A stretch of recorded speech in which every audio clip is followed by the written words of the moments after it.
The following program has been rated GE by the Kenya Film Classification Board. It is therefore suitable for general family viewing.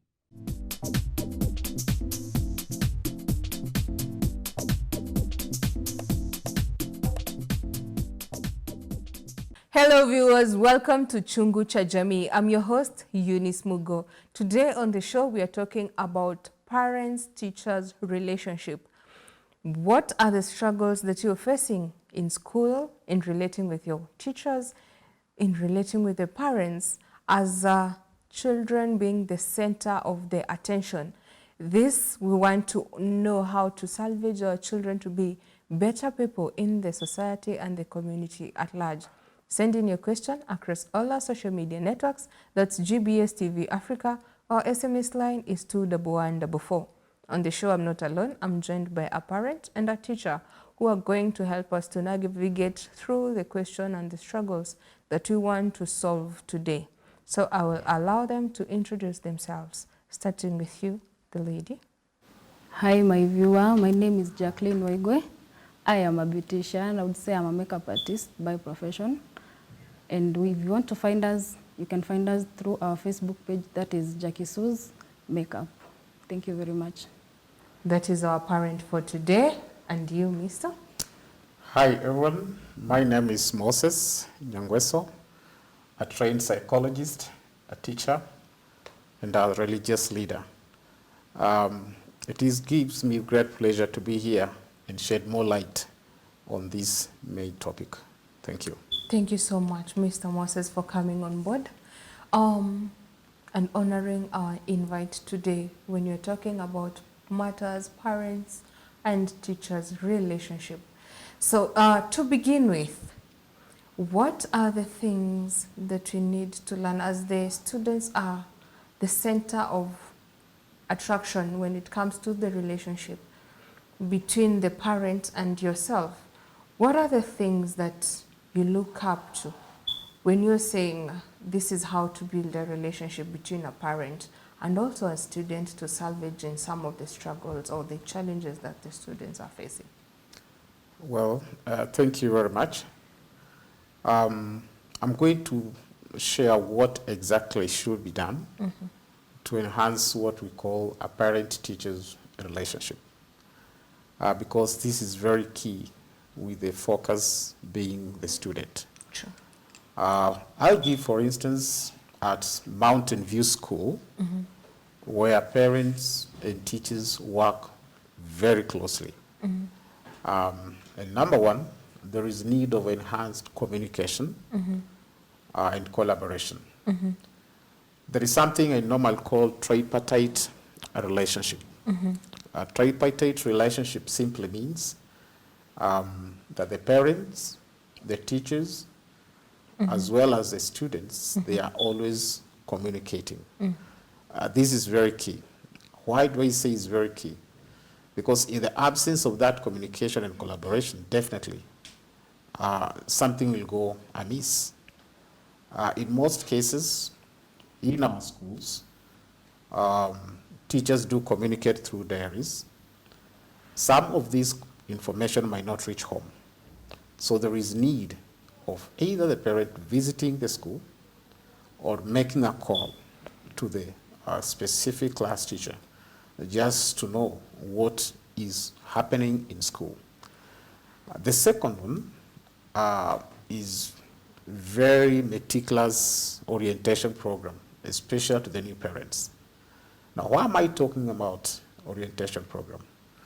When we talk about orientation program, we simply mean that there are new parents who are coming on board. They need to familiarize themselves with the school policies, the school ethos, the school traditions. They need to familiarize themselves with the teachers and what the school stands for. Why is it necessary? This will help bring these parents on board and have a smooth drive as the students go through their learning process. The third and very, very important equally is always to know your child the teacher to know the student and the parent to know their children. When you do this, what happens is that you will be able to tell when things are going right or not going right. In counseling, we've got something we call the presenting case. You can easily tell where the child's moods have changed.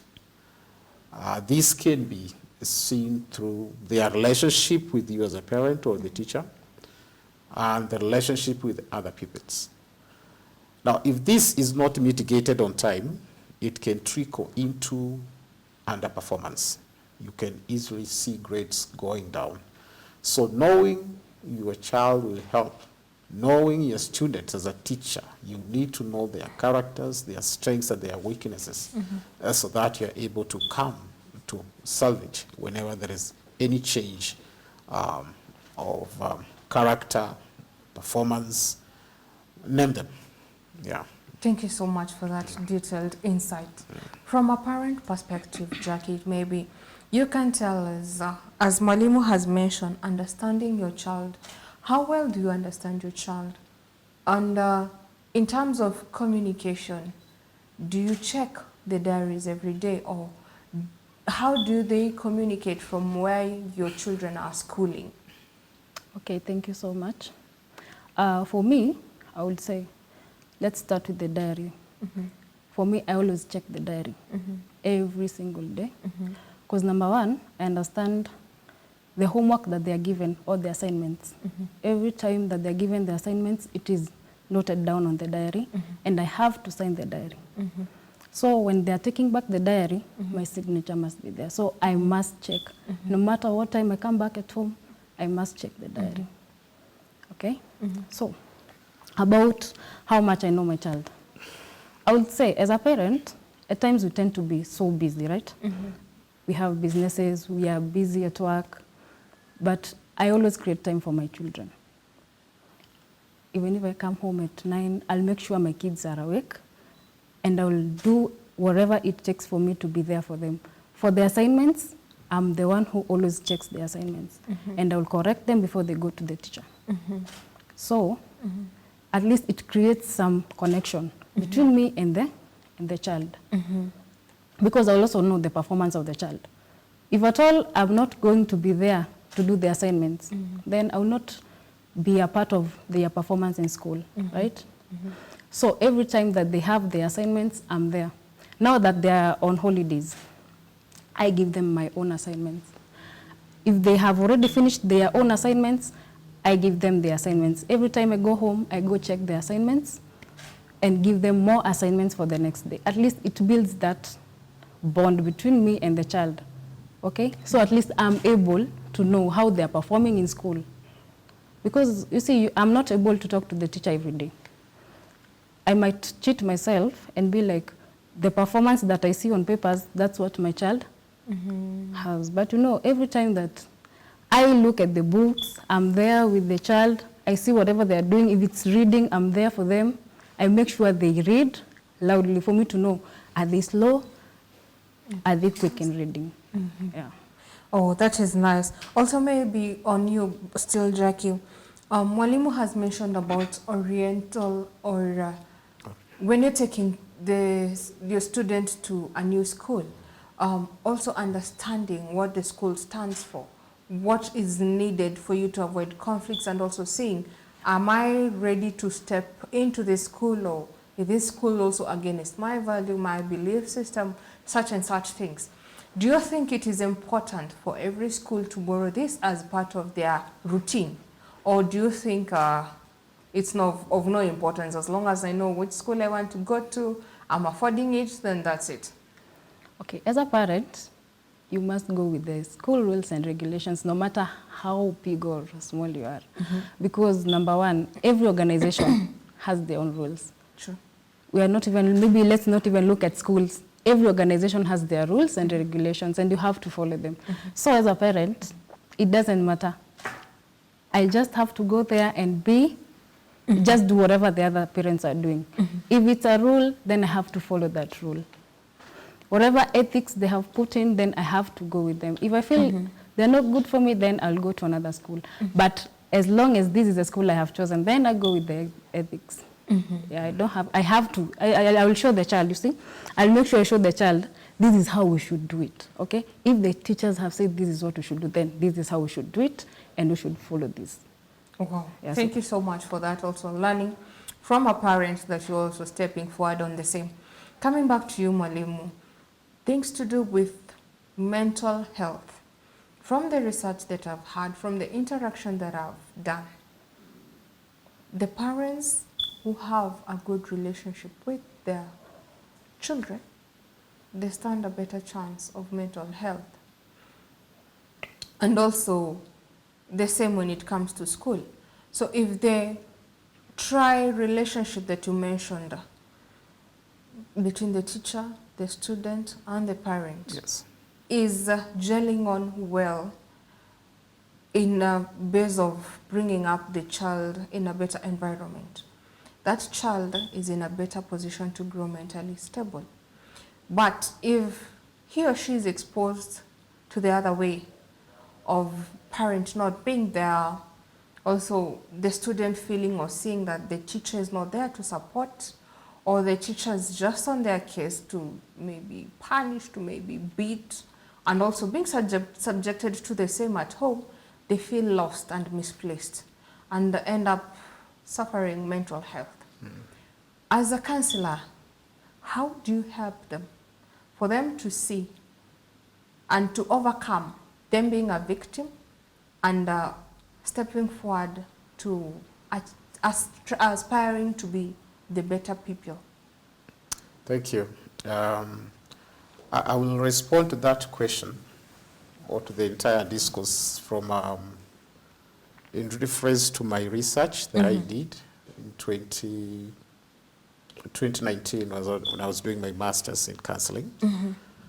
I did a research on psychosocial challenges facing children with the absentee parent figure. True. And I think that is exactly what the question is asking. True. Then later on, I did narrow down to look at psychosocial challenges facing boy child in the absentee father figure, psychosocial challenges facing girl child in the absentee mother figure. All those are my research. And I'll share the findings and the mitigative measures.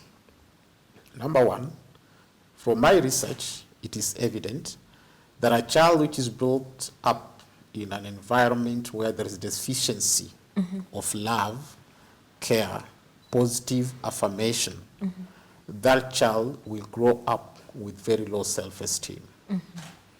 Wherever there is low self-esteem, there will be effect on a myriad of things, starting with academic performance, social performance, that is bonding and socializing. This child is also going to suffer mentally. Why are we saying this? Because parenting and nurturing, what I call nurturing, starts from home. And whenever the students or a child is brought up in an environment where the parent is there and is assuring this child, they'll go out into the bigger community with that positive mindset, and they will assert themselves in all spheres of life. From that research, around 75% of the boys who are performing poorly came from families where there was no father or no mother. And if there is, I love what she said, if there is, they are there, but not emotionally. You know, a parent can be there, but they are not bonding with their children. You get me? They can be there, but they are not in rapport. There is no that communication. So in a nutshell, there is such a huge responsibility that lies in the hands of a parent or a guardian, starting from recognizing little achievements as we try to trim any negative things that can crop up. because as they grow up, they borrow things from different quarters, playmates, you know, they inculcate some cultures which are not really good. So, how do we help this? How do we help this? A few days ago, I was counseling a student from a big school in this country who is a top performer. This is a student who can even top in this country. But he had gone through some emotional disorientation because the parents were not, you know, together, and they kind of shared some bitter moments in the presence of this boy, which really affected him. We had to take through this, some moment of counseling and orientation of this particular student so that they get back on track. So in such a case, there is need, even in families where parents have separated, this should not trickle to the children, because there is a way they can manage their affairs without affecting the children. I've seen parents visit schools together, father and mother, but they are not living together. They just go there so that they may affirm this child, hey, my daughter, my son, Baba, we are together with you. We are supporting you. But in real sense, they are not together. So parents, by all means, if it's a single mother or a single father, they must be there. Or even a guardian. There are guardians who can be even much better than the real biological parent. They must be there. And when you are there, what is your role as a parent? Now, speaking from the counselor's point of view, and as a parent, because I'm also a parent, what is the role of that parent? Number one, the role of a parent is not just providing the basic needs. And I'm not saying they should not provide the basic needs. They should emotionally bond with their children. When they emotionally bond with their children, what happens is that they are able to read the signs of any change in characters. In psychology, we have something called presenting case and underlying case. When you see a child behave in a manner that is kind of different from what they used to be, that is a presenting case. But we need to go down now to find out what is the underlying case. When this happens, with that bonding, this child will be able to open up. The most dangerous thing in life is to have a child who cannot speak out for themselves. Grades are excellent. It's good to get good grades.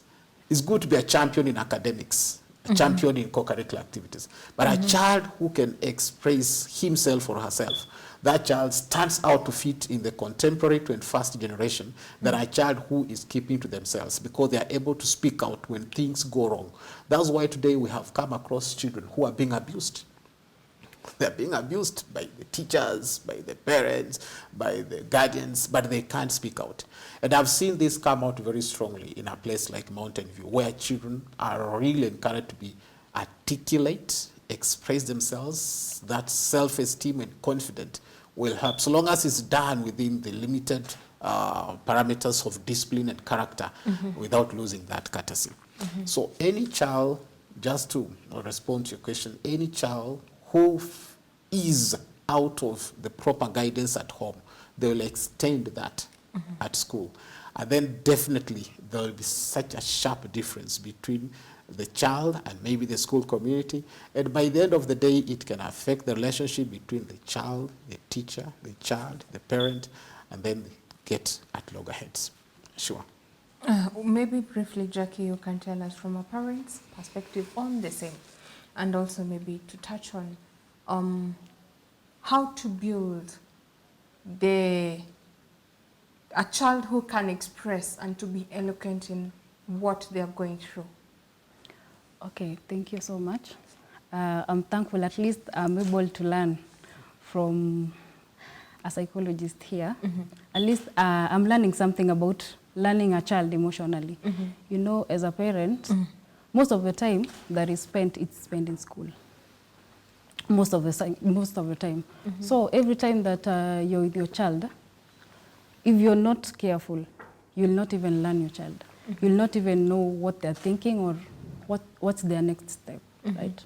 So for me, as I said earlier, I really try so much to build a bond between me and my child, for me to be able to know what this child will think of doing next, what this child can do. I know their strength and I know their weaknesses. So I would say for my child, most of the time, let me say for the children that I am raising, I make sure, most of the time I make sure I want to ask so many questions so that I can really learn their mind. I make sure I ask and they answer, okay? Most of us parents, we leave the caregivers to look after their children, right? We are not able to learn, we are not able to know our children. We leave them to the teachers, to the caregivers, and when anything comes up, you're blaming the society. So for me as a parent, I make sure, if it's, let's say something like Bible verses, we read together. If I'm not around, every morning when I leave, I usually leave an order and I'm like, make sure when I'm coming back in the evening, you have your own Bible verse for you to come and read it for me in the evening. So that child will wait for me in the evening, and they know they have to give me that Bible verse. So I am growing that child spiritually, whether I am in the house or not. So in a week, I know I have 7 Bible verses for that child. Oh, wow. Interesting. In a week, right? So that child is growing spiritually. I also, okay, something, let's say about, let's speak about mental health. I don't know so much about mental health. At least I am learning.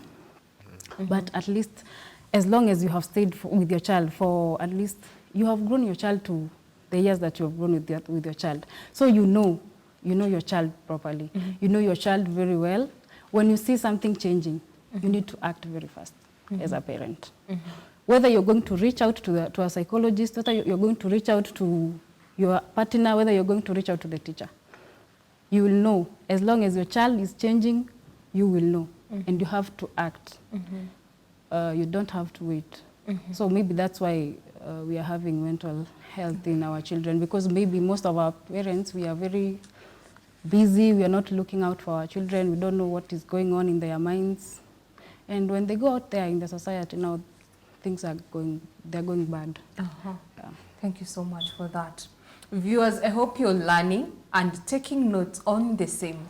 Send in your question, your comments across all our social media networks. That's GBS TV Africa. Our SMS line is 21144. We'll be back shortly.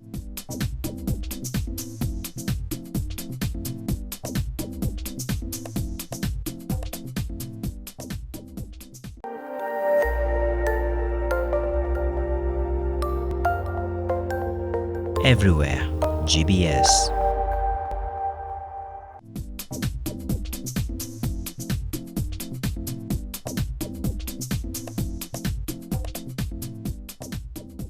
Welcome back, viewers. This is Chungu cha Jamii. Today we are talking about parents-teachers relationship. What are the struggles that you are going through? What are the challenges that you're facing in regards to reach the teacher, in regards of raising your child to be a better person in the community?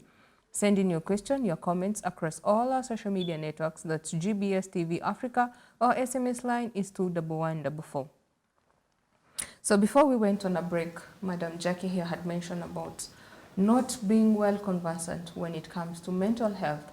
But on the same, she understands that whenever you see a change in character of your child, you should act on it immediately.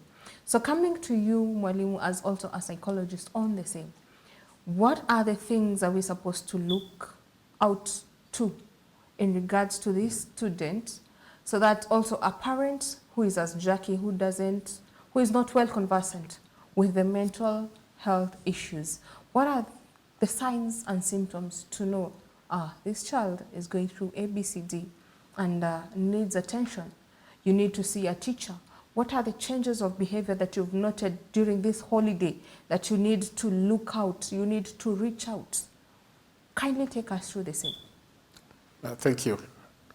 Now, during this interview, I did mention that it's always good for a parent to know their children.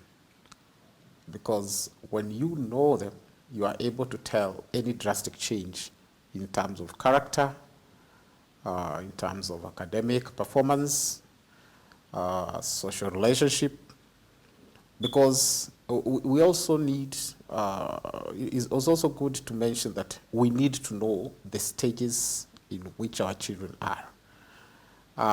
Most of the adolescents might not be as talkative as the young ones. But once they are through with that adolescent stage again, they get back. And if they are talkative, or rather they express themselves, they will find that among their peers. Because there comes a time when children, they draw more attention to their peers than even their parents. That's why if you stop them from going out to play, that's a big deal. You deny them a birthday party that they are going to invite their friends, that is a big issue. You deny them something that they're going to use to play and bring others together with them. That's such a great thing to them. So it's always good to know the stages in which this child is. If a child is below 10, most of the time these are the Q and A children. They are questioning everything. Even why is this happening? Why does not work like this? What is this and that? You need to know them. But if you realize that these are Q and A as a child, and then all of a sudden this child withdraws and keeps themselves, they might be going through some issues that are really affecting them. And sometimes parents, teachers, and the community, they might assume things that are affecting children. And in Kiswahili utasema anasema huo ni utoto. You know? The struggle. Yeah, right? those are, huo si utoto. To this child, that means the whole world. That is the world. That is the cosmos that forms the world of this child. So it's always good to know what are the needs of this child. And one good thing that she did mention, and I want to re-echo that, when you are taking care, when you are parenting, there are what we call paradigms of parenting. There is that physical, which is very key, provision of the basic needs. That is very key. There is emotional, which has been neglected by most people and has resulted to mental health affecting the children and the bigger community at large. Then there is social, the social part of it. It's always good sometimes to take your child out or in a social gathering, like a wedding, a get-together, so that you can also monitor how do they relate, how do they express themselves, and you're able to pick things that you need to go back and correct, not necessarily correcting them there. In your own backyard, now you can tell them, this you did, this was good, very good, keep up, but this one you need to. Now that's what we call the real parenting, hands-on parenting. And this cannot be delegated to a house help. In fact, I've always said, anytime I talk to parents, I tell them, you cannot delegate parenting. True. You cannot, no matter how busy you are. Yeah. And that is what is affecting our society today. We are so busy making money outside there. And this money, we are going to use it to go look for counselors like us to come and help your children after they have got into things which are not really healthy. Yet these are things which would have mitigated. So it's always good to know your child. As a teacher, you must know the students you have, because you must know their strengths, their weaknesses, where are areas to improve, where are areas to discourage, because their characters we just discourage, what we call negative affirmation and positive affirmation. As a parent, you also need to know your child, their strengths and their weaknesses. Because once you know them, you'll be able to read other areas like mental health. When they talk, you should always know the vocabulary. The vocabulary that the child uses. Mutoto anaweza kuja, they can come with a new word that you have never heard, and maybe this is not a good word. And you are like, where did this come from? It's always good to know. It's always good to know who are my child's friends. If possible, know their families. Because there are families which might not be conforming to your ethos, to your values. Then this child is going there, picking all sorts of things from there. Okay? In being introduced to things which for you as a parent, you don't stand for. for you as an institution you don't stand for, then by the end of the day it grows up into something big, affecting the child, affecting the society, and at long run it can even bring rifts between the school, the parents. I've come across a situation where parents they are told, this is what your son did, this is what your daughter did, and they're like, huh?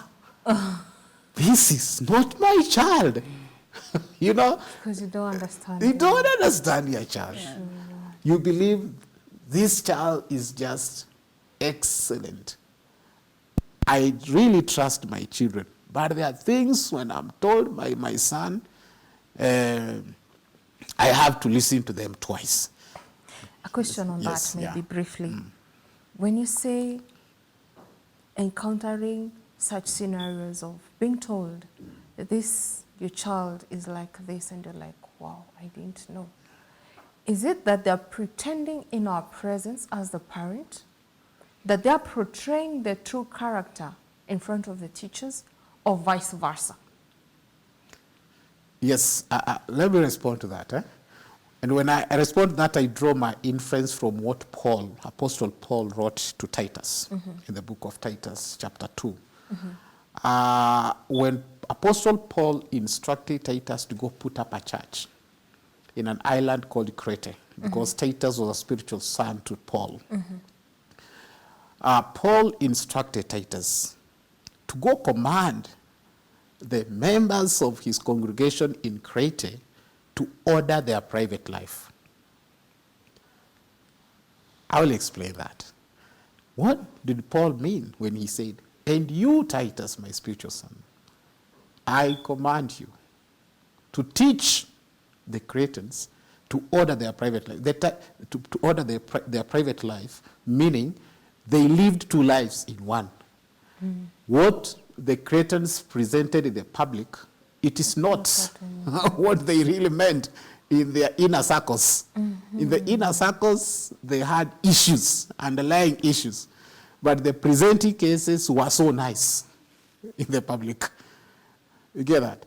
So it is a common scenario in the society today where you see this person, you think this is what he is, yet they are not. And it is so common among children.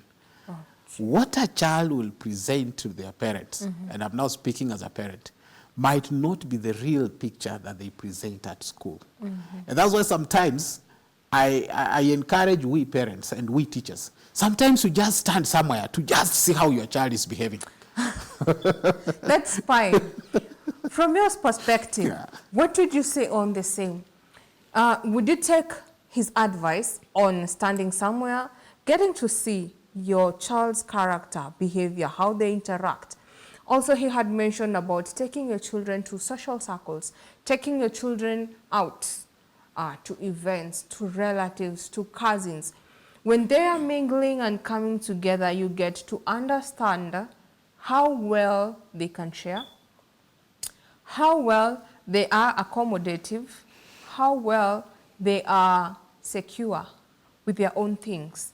Because some are very protective with their own things, but again, also wanting the other person's toys. So maybe it's this pen, it is mine, I can't share. But when I see the other person with another pen, I want his. That's also being selfish. So these are some of the characters that we are trying to look out on. So in regards on the same, what would you say is your case study, and how do you work on it? Thank you so much. I would say for the social part, I would support him 100%, because every time a child goes outside, let's give an example, like for you as a human being, you cannot stay indoors like forever, right? Because they're at school. At school, they're not allowed to go outside. They are learning all time. Maybe sasa they're only going for sports and other maybe drama festivals. But at home, you need to have at least that particular time when you're taking them out to go meet families, meet their friends, family friends. So I would support him 100%. Every time a child goes out, you as a parent, I'm sure you will learn something new. You will see the way they're interacting with their child, with the other children. For a child who is possessive, you will know, even when you're in the house. Because let's say you have 3 children. You will know the one who is possessive, and you'll know the one who likes giving out, right? So every time that you take them out, you will know that every time you take them out, you will learn your child. You will see the way they're interacting with other children. If it's family members, you will see the way they're interacting with each other. So it's going to help. He had mentioned something about standing somewhere and just looking at your child, the way they're behaving. It's good. Because most of us, every time you're told about your child, maybe a bad behavior. Because most of the news that unaleteangwa ni your child did this, but you as a parent, you're quick to protecting your child. You forget, you don't know them 100%. Those times that they're not at home with you, you don't know the character that they have built with other children. So when they're out there, you don't know the things that they are doing. So it's good. Every time that you're told about something, you need to find out, is it true or not? And you'll not find from your child because they will lie to you. At times they will lie to the teacher. So kama hiyo kusimama mahali ndio itasaidia you see your child doing wherever you are told, then it's good. It's good. It's good for you too. So that you learn your child more. Sure. Yeah. It's Thank important. you for that. Because well, I agree. It's not that I'm fighting that. But again, I see it's like invading their own privacy. Because I feel, mostly when when I'm referring to children, in as much as we are supposed to be more cautious as parents, I also look at it from wearing their own shoes, and I'm like, would I be comfortable being spied on? Would I be comfortable, maybe my husband coming to see, what are you doing with your friends? Are you gossiping about me? Are you telling ABCD? That's like, I feel like intruding my space, because I feel that is my space. But in regards in checking character, that you're being told that this is character that has been seen in your child, I agree 100%. Also on that, from a psychology perspective, a parent and all that, the titles and the crowns that you carry, we've had suicidal cases on the rise, mostly with our students. We touched on mental health. And this is also one of the factors that is leading to suicidal cases.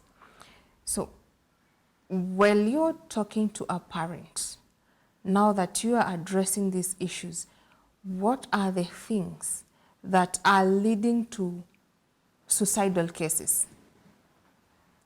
Thank you.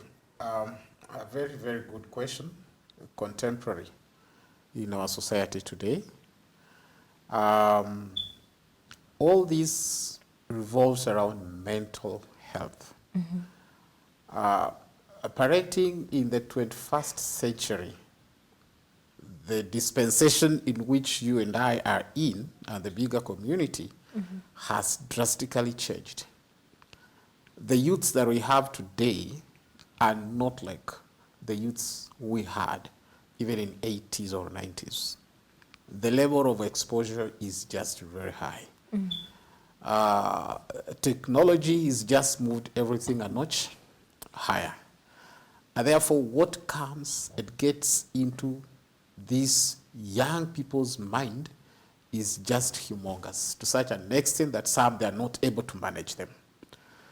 But all said and done, we need to trace the main cause of these suicidal tendencies.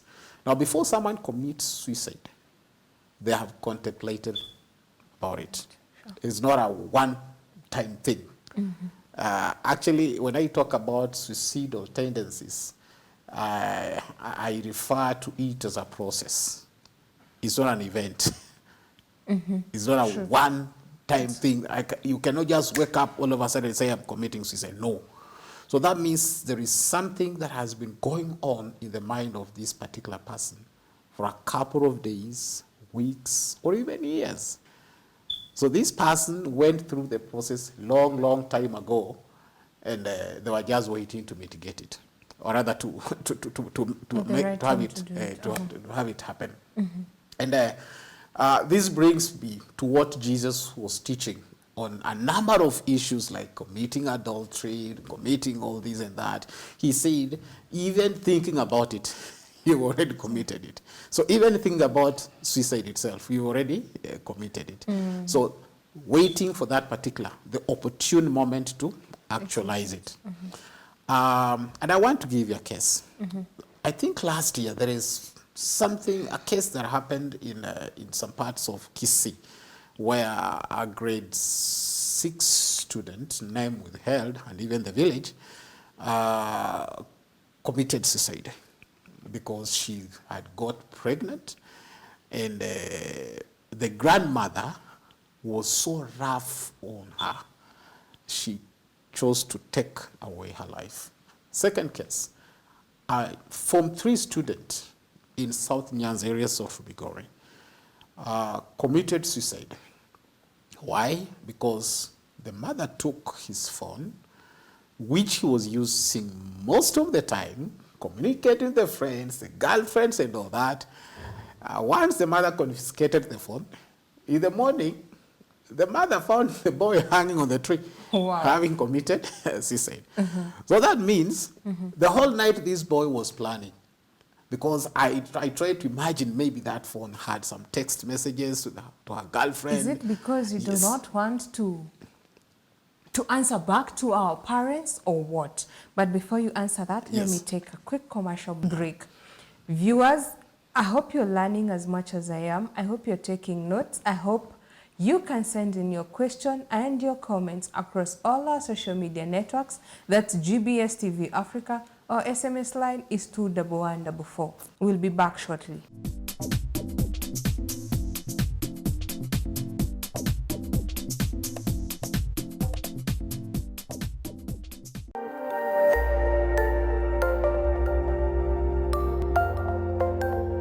Everywhere, GBS.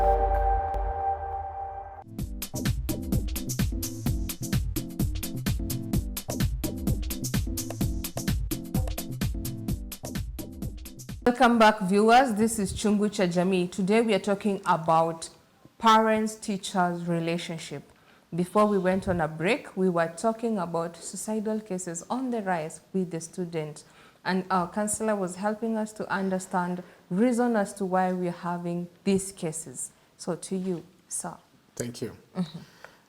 Straight to the mitigative measures. The Bible tells us that there's nothing new under the sun. True. So, this does not mean I'm advocating for compromising societal values at the expense of what we can call emancipation or too much freedom. But as parents and teachers, it is a high time we know our entry point on issues affecting our young people. By entry point, I mean, if a student in school is committed, or rather done a mistake, a child at home has done something you feel this is just too much, there is a way we can address this. And when I talk about this, I refer to what we call emotional intelligence. Emotional intelligence simply refers to a situation whereby you are able to manage your emotions in a very tense situation that requires you to act so fast. For instance, you've got that your daughter is expectant at a very tender age. That does not mean you start fighting, quarreling, and calling them names. You need to collect yourself, understand the circumstances, and see how to help this child walk through this. Because the mistake is already happened. True. And since it's already happened, the most important thing we can do is to help this young person. Now, when I talk about this again, I always refer to parents and teachers that the people have already walked almost a full journey.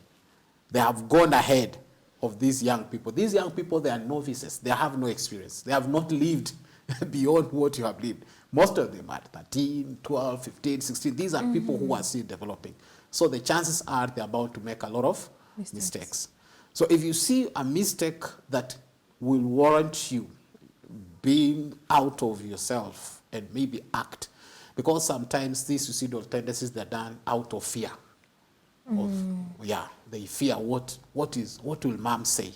What will the teacher say? I've got this bad grade. What are they going to say? And this has always been common, especially when the national exams are being released. Okay? Because the expectations are so high, and these young persons do not live to the expectations, and they want to avoid the reality that indeed they have not done very well, they take away their life. So it is always good to balance. As a parent, strike a balance. How do you strike a balance? Know the strengths of the child and have expectations. And if you want to have those expectations well managed, you should be able to know how far should I go and how low should I go, so that there is a balance of managing the same. Then the other thing, sometimes suicidal tendencies are a product of what maybe happened before. This is what the child went through. Maybe they saw someone, some relatives, some friends, they have seen this, maybe talk about it, so they want also to experiment. Have you ever asked yourself, why is it when we have cases of strikes in schools, it is strike after strike, school after school? When it comes to issues of fire, like a few months ago we had issues of fire, moto baada ya moto, kuna choma huku, kuna choma huku. It is what is in the environment. Now, when I speak from the spiritual point of view as a pastor, I would say these are what we call spiritual realms. You get that? There is a way they are related very well with what we live in our society. So when they go through such a situation, anasema, si yule pia, ile shule walichomwa akaenda nyumbani. I remember when I was at Kenyatta University, before we sit exam, there are no strikes at the universities. Before we sit exam, you hear students are on rampage. Tumeogopa mtihani. So it keeps on happening, and then it becomes part of the society. So it is the responsibility of the parents, the teachers, and the bigger society to sensitize ourselves on how to manage issues affecting our youths. And in Kiswahili huwa tunasema kinga ni bora kuliko tiba. So it's good we talk about these issues on our televisions, like what we're doing here now, in our radio stations, in our churches, in our schools, so that we enlighten the society. What can cause and how do we avoid it, and how do we take care of the mental health of our young people. Wow. So much detailed on that. Jackie, maybe on you, what is your take on the same? Is it that, this, like Mwalimu has mentioned, that most of the suicidal cases are because of the extreme measures that we parents subject our children to, in terms of punishment, in terms of quarrels, in terms of enhancing, what do you call, discipline on a child, because that is what we say. We're enhancing proper discipline to a child, but we do it to the extreme, to an extent now the child is afraid of you, of even confronting you when they have an issue. Thank you so much. I would start with, it's good to be a friend to a child. As long as you're a parent, make sure you create that friendship bond with your child. Be your best, be the first best friend your child makes. I would start with, let me start with a Bible verse from the book of Psalms 127, verse 3. Behold, children are a heritage from God, right? Now, if your child is your heritage, then you should take care of that heritage that God gave you, right? Make sure that mentally your child is okay, 100%. If you, okay, let's say, for example, you're my best friend. I will take care of you 100%. I'll make sure I call you every minute and every time I'm like, hi, how are you doing? Are you okay? That is how we should relate with our children. I remember when we were young, I don't think we had these suicidal cases. They were not as rampant as they are right now. Because our parents, they were very harsh, but they used to be close to us. They were harsh, and still they would make sure that wanajua venye unaendelea, right? They will come and talk to you. Hata usipokula, utatandikwa ukule, and then they'll be like, hata usipokula, kesho utaamka na utaenda shule. Si ndio? You will go to school and you still come back to your mother, right? Right now, ukichapa mtoto, it will be a very big case. Anaona ni kama umekosea, anaona ni kama, but as long as the child is your best friend, utamchapa and then you're like, ni makosa tumechapa, sio wewe. Unaona? Tumechapa makosa. But if you show your child that kila wakati wakikosea, you don't even talk to them. You just beat them up, you're so harsh on them, they will go and seek refuge somewhere else. And huko kwenye wanaenda, you know, they will find some other characters that they're not good. Atenda apate mwingine anamwambia, now, so you should just leave your home and just go. Ama aende kwingine ambiwe, watu huku, hata tunaweza amua tu tuhame tuende, maybe they are teenagers. Atatoka ataenda. You will not even know mbona mtoto alitoka kaenda. Maybe you even talk to them and they're like, wacha ikae. So we need to be best friends with your child. As long as you're a parent, just be friends with your children and it will be good on them. On that note, Jackie, maybe you can help us from a parent's perspective. When you say you should be a best friend to your child, where do you draw the line from now being a best friend where you have a listening ear and understanding your child to now changing to be a parent where you need also to instill discipline and also correct when they are going wrong? Okay, when I say being a best friend, okay, I don't mean like, now, like, let's say I'm 27 years old, right? And my friend is 27 years old. We are going to do the same things. But for me and my child, kuna zile vitu zenye tutafanya pamoja. So we will not be like, I will play with my child, but kuna mahali nitachora, kuna mchezo zingine hatuwezi cheza. If ni kitu kama simu, there is time for everything. Sawa, even if I'm your best friend, you don't just come and tell me, Mama, I must have a phone. Mama, I must have this. I must be doing this and this. That's why I draw the line. Mimi nitakupea rules zangu. I will tell you this is what you're supposed to do. And when it comes to friendship, nitakuwa mzuri kwako. Yeah. I think that is what we need also to understand, because with the generation that we are in, with the young parents, we are so much focused on being the best friends, like Jackie has said, to our children, that the same children end up manipulating us and using our friendship against us. And now that is where the rebellious and the characters that they come to be revealed, and you wonder, where did I go amiss? But apparently, we're running out of time. I'd like to take your parting shots. Maybe we can start with you, Jackie, and then finish with Molimo. What is your parting shot? Okay, I will say this. The Bible says, I'm not going to be particular, but it says, parents, we should bring up our children in the best way, so that when they grow up, they are going to follow the same path. So when we are bringing up our children, let's be those parents that hata mtoto akikuwa mkubwa atakuwa ana look back and they're like, wow, my mom did this for me. And I am proud of that. If it's taking your child to church, make sure wanaenda kanisa. Spiritually, let them grow spiritually. Usingoje ati they are going to learn CRE from school. No. Be there for your child. Make sure, even if you're so hardworking and you want to make a lot of money, and then don't forget your children. Your children, they are a heritage. Tumesema hivyo, so let's take care of our heritage.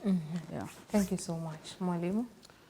The society is in dire need of our people who are going to influence our young people into a future. So it is the responsibility of every stakeholder, regardless of their position in the society, to come to the rescue of our young people. The school is an integral center where all these good values will be implemented. The parent is the cornerstone of the success of any child. So I would really encourage the tripartite relationship, parents, teachers, and the child at the center of focus for a better tomorrow. Thank you. Thank you so much. Viewers, I hope you've learned as much as I have about the tripartite relationship.